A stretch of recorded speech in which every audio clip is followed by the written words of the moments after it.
Vikings के आखिरी season में हमारे देश पर बहुत बड़ा खतरा है। रूस हमला करने वाले हैं। हैरल्ड पूरे नॉर्वे का राजा है, तुम्हें उससे बात करनी चाहिए। तुम्हें अंदाजा भी नहीं कि तुम्हारा सामना किससे है। हर चीज का अंत। लोग हमेशा कहते हैं सब कुछ खत्म होने वाला है, पर वो सिर्फ कहने के लिए कहते हैं। ओधेर, ये उबा है, रैग्नोर लॉथब्रोक का बेटा। मैं पश्चिम की ओर जा रहा था। सूरज मेरे पीछे से निकला और मैंने सुनहरी जमीन देखी।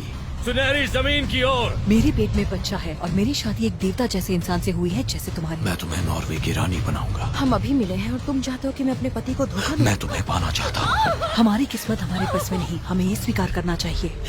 मेरा बच्चा। रूस समुद्र की तरफ से हमला करेंगे। हम ये नाव ले जाएंगे, इनसे हमारे सैनिक समुद्र तट पर पहुंचकर तहलका मचा देंगे। खींचो! छोड़ो! मुकाबला करो और लड़ो! इतनी बड़ी सेना को हम कैसे हराएंगे? नदी के किनारे इस तरह से लकड़ी लगाकर हम दुश्मन को आगे बढ़ने से रोक देंगे।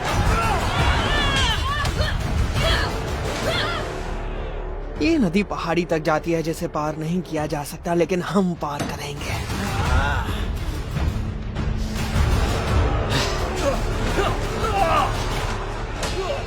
आगे बढ़ो!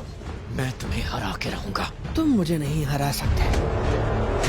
बचा सको तो अपने आप को बचाओ। ईश्वर ने तुम्हें बहुत पहले ही छोड़ दिया था।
ये जाम जीत के नाम मेरे दोस्तों।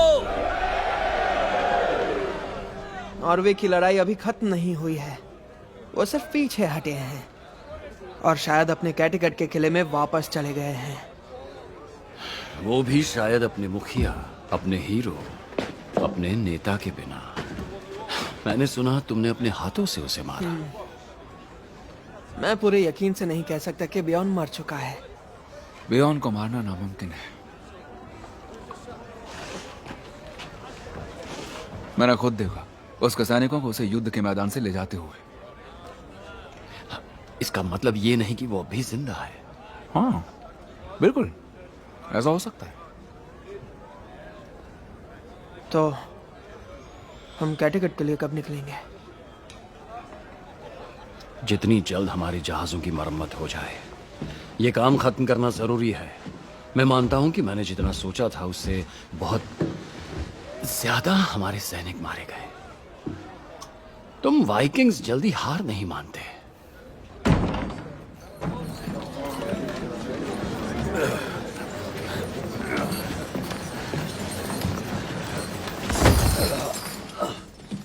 कौन है ये कैदी?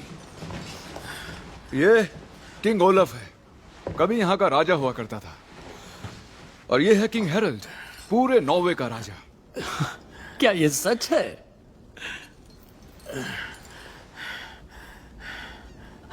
हाँ, सच कहूं तो तुमने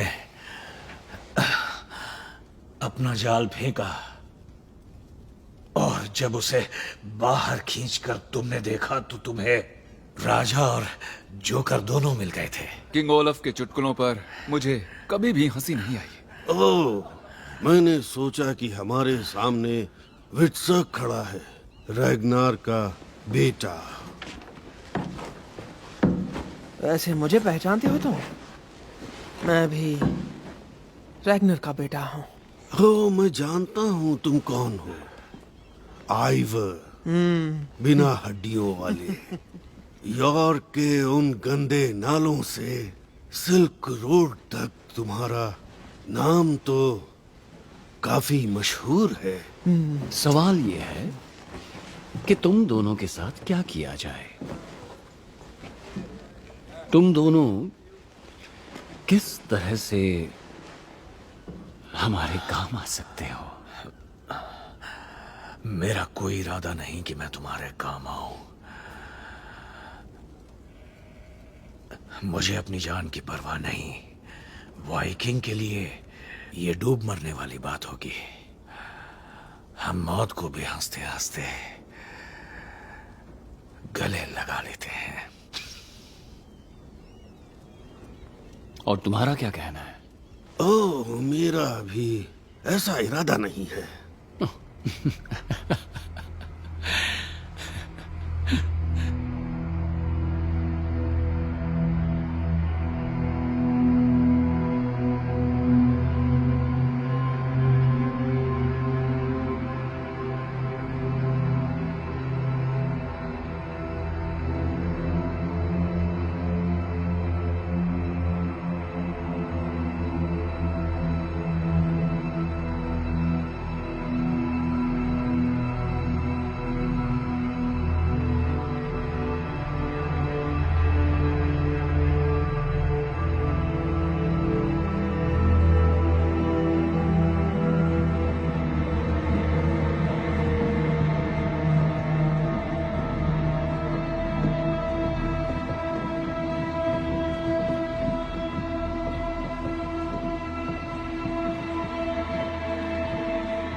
रूस यहां आने ही वाले होंगे।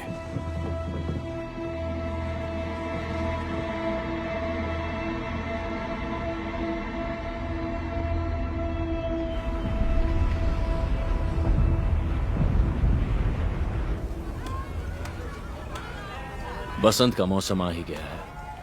हमें पश्चिम की ओर चलने की तैयारी करनी चाहिए। हम जल्द ही सफर करेंगे। हाँ बिल्कुल। मैं सब कुछ सही करने के बाद फिर से अपने काम पर वापस आना चाहता हूँ। क्या इरादा है शटल? हमारे साथ आओगे? मैं 2 जहाज और 40 लोगों को ले जाने का सोच रहा हूँ। इसका मतलब कि यहाँ के कुछ लोग भी हमारे साथ आएंगे। मैं हमेशा सच बोलने में यकीन रखता हूं। मैंने यहां सबसे कहा है कि मैं दिलो जान से आइसलैंड का राजा बनना चाहता हूं। मैं जानता हूं और देख सकता हूं कि आइसलैंड बहुत विकसित होगा। यहां दौलत आएगी जो दूसरे लोगों को इस तरफ खींचेगी। ऐसी जगह का राजा बनना मेरे जैसे साधारण आदमी के लिए बहुत बड़ी कामयाबी होगी। मतलब नहीं आओगे? अपनी महत्वाकांक्षा को नहीं छोड़ोगे? नहीं, मैं अपनी महत्वाकांक्षा नहीं छोड़ सकता। वो इंतजार कर सकते हैं। मतलब फैसला हो गया। यहां से कौन आना चाहता है वो आपस में फैसला कर सकते हैं। देवता हमें सुनहरी जमीन तक पहुंचाए।